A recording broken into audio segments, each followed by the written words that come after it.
Freelance, di benak lo itu pekerjaan meyakinkan nggak sih? Nah, ini jadi salah satu pertanyaan gue juga, eee, untuk meyakinkan diri apakah freelance itu pekerjaan yang menjanjikan, mendapatkan nilai nominal yang cukup besar, ataukah lebih baik dibandingkan pekerjaan kita di kantoran yang terikat?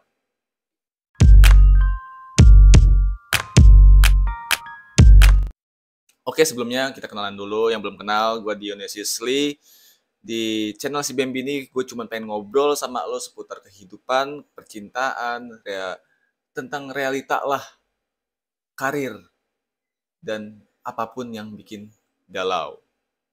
Nah, pertanyaan tadi, apakah lo sepemikiran juga nggak sih sama gue? Karena gini, sekarang pekerjaan tuh bisa dibilang gampang-gampang susah untuk dicari. Bener nggak?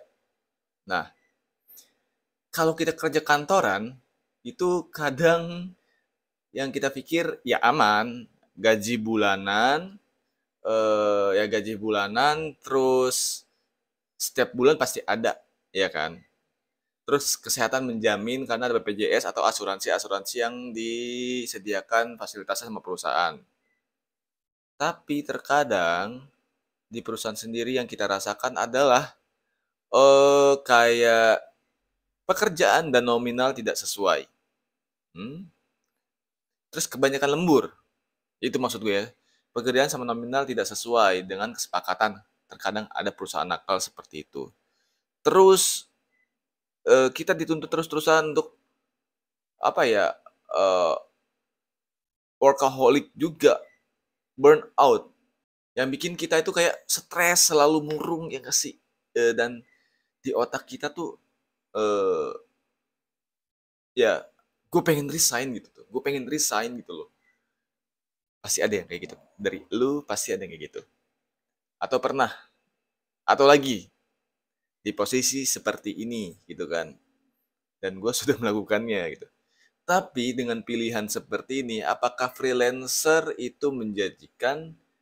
Ya kalau berdasarkan dari gue pribadi, eh, tergantung dari koneksi relasi dan skill kita sih sebenarnya untuk memulai menjadi freelancer. Ini by asumsi gue aja ya.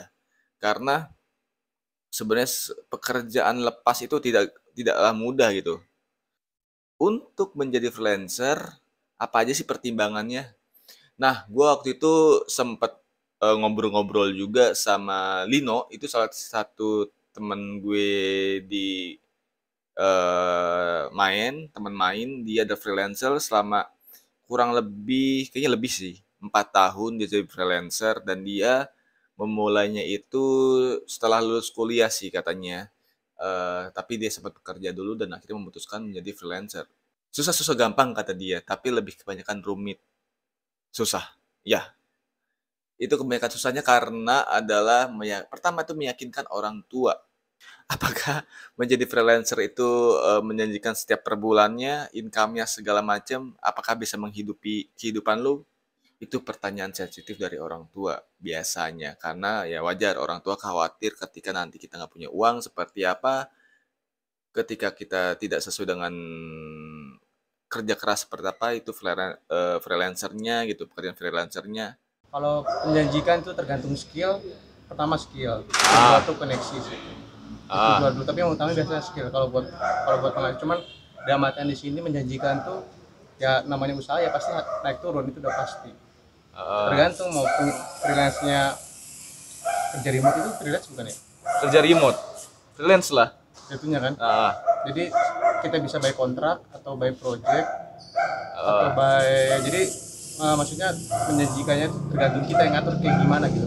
Bukan kayak bulanan, tapi menjanjikannya itu terserah kita. Per project ya, terima atau enggak, ya kan.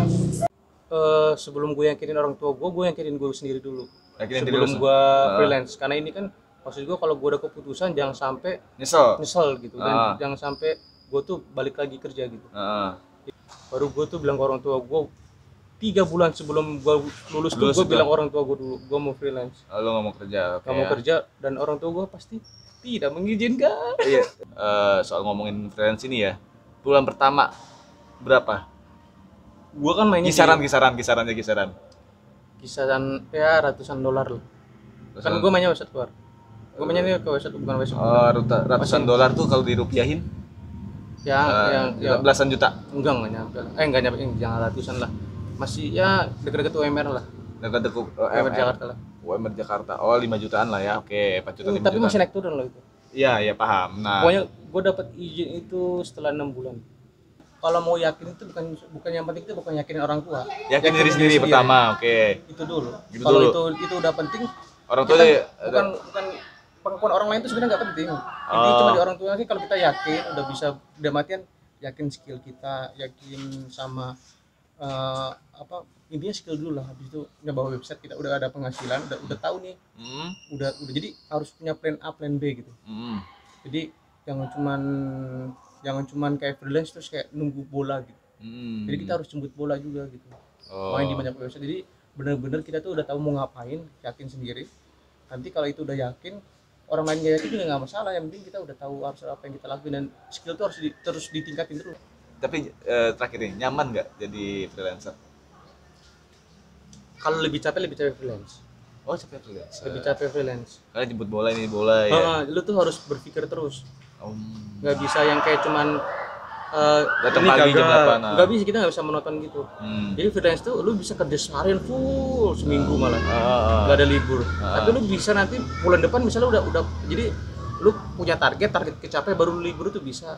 Kalau saran gua, kalau lu freelance kuat mental bro. Karena temen gua banyak yang gagal. Dan si Lino ini berbagi suka dukanya seperti itulah ya. Nah, seperti itu sih suka dukanya freelancernya versi Lino.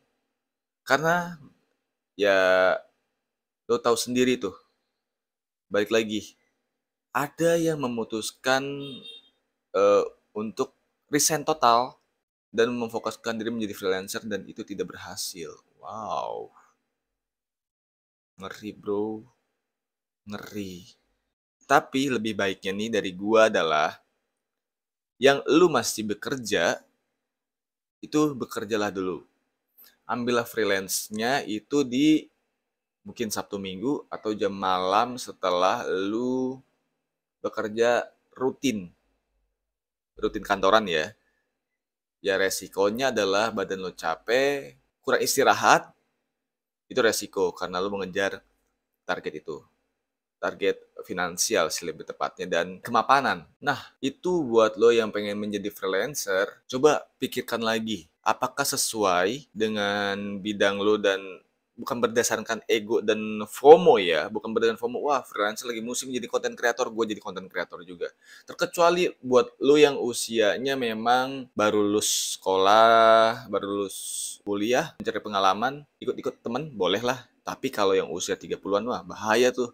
Ya nggak ngerti lagi, itu mungkin balik lagi ke diri lu, pergaulan lu, rezeki lu seperti apa sih. Menurut gua adalah pertimbangkan lagi untuk menjadi freelancer. Lebih baik ya buat lo yang kerja setengah-setengah lah, atau membagi waktukannya lebih dia lagi gitu untuk jam istirahat lo juga. Itu sih dari gue soal obrolan freelancer ini. Karena gue cukup galau sebenarnya, cukup galau dalam artian apakah menjanjikan? Balik lagi pertanyaan berulang-ulang kali, apakah menjanjikan?